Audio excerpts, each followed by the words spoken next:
ఆత్మ అయిన దేవునికి మహిమ కలుగునుగాక. ప్రియ స్నేహితులందరికీ దివ్య వాక్యోదయం.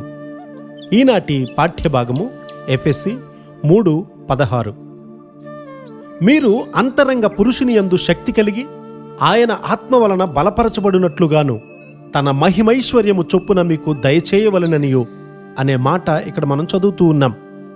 యేసు క్రీస్తు వారి యొక్క జీవితం యొక్క మహిమ ఖాళీ సమాధియే కదా. కానీ సిలువలో ఆయన మరణం విషయానికొస్తే నీకు నాకు ఎలాంటి నిరీక్షణ లేదు. ఆయన మన స్థానాన్ని తీసుకొని ఆయన మన కొరకు మరణించారు. ఈ విశ్వాసంతో ఆ సమాధి ముందు మనం నిలబడినట్లయితే గొప్ప కృప మనలోకి ప్రవేశించి మనలను నింపుతుంది. మనము సమాధిని చూసి నమ్ముదాం. మహిమైశ్వర్యములు విడుదల చేయబడ్డాయి.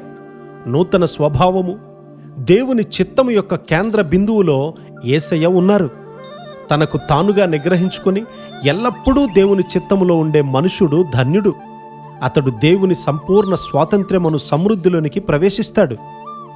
దేవుని చిత్తంలో ఉండడానికి నీవు సణుగుతూ ఉన్నావా? దేవుని చిత్తంలో ఉండడం వల్ల అనేకమైన కట్టుబాట్లు వచ్చునని ఆలోచించి బాధపడుతూ ఉన్నావా? ఈ కట్టుబాట్లు నీలో దేవుని చేత పెట్టబడి నీ గొప్ప వరములను బయటకు తీసుకుని రావడం లేదా? ఇప్పుడు ప్రధానుల కంటే అధికారుల కంటే పైనున్నటువంటి వ్యక్తి ఎవరు? దేవుని చిత్తమును పరిపూర్ణముగా చేయడానికి తనను తాను పూర్తిగా ఉపేక్షించుకున్నవాడే. నీవు అలా చేసినట్లయితే నీవు కూడా పైకి లేపబడతావు. ఏదైనా అవసరత వస్తే ఆ అవసరము తీర్చబడడం నీవు చూస్తావు. సాత్వికము, సహనము, ప్రేమ కలిగినటువంటి ఆత్మ నీ మీదకి వస్తుంది.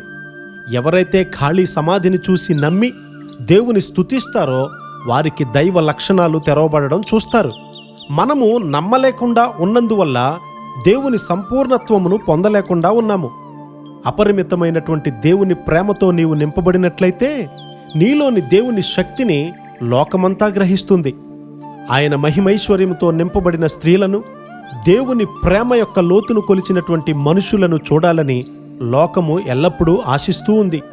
క్రీస్తు వారి యొక్క స్వార్థ రాహిత్యము, నీతి కొరకు, సత్యము కొరకు మరణించడానికి గల సిద్ధపాటు అనేవి ఒక నిజమైనటువంటి క్రైస్తవుని యొక్క గుర్తులు. మరణము నుండి లేచినవాడు నిన్నెన్నడూ విడిచిపెట్టడు. నీ కొరకు దేవుడు దాచి ఉంచిన దానిని నీవు తలంచలేవు. దేవుని రాజ్య అవసరతకు అనుగుణంగా దేవుడు నీకు వరాలను అనుగ్రహిస్తాడు. ఈ వరాలన్నీ కూడా నీవు ఆయన చిత్తాన్ని నెరవేర్చడానికి సహాయపడునుగాక.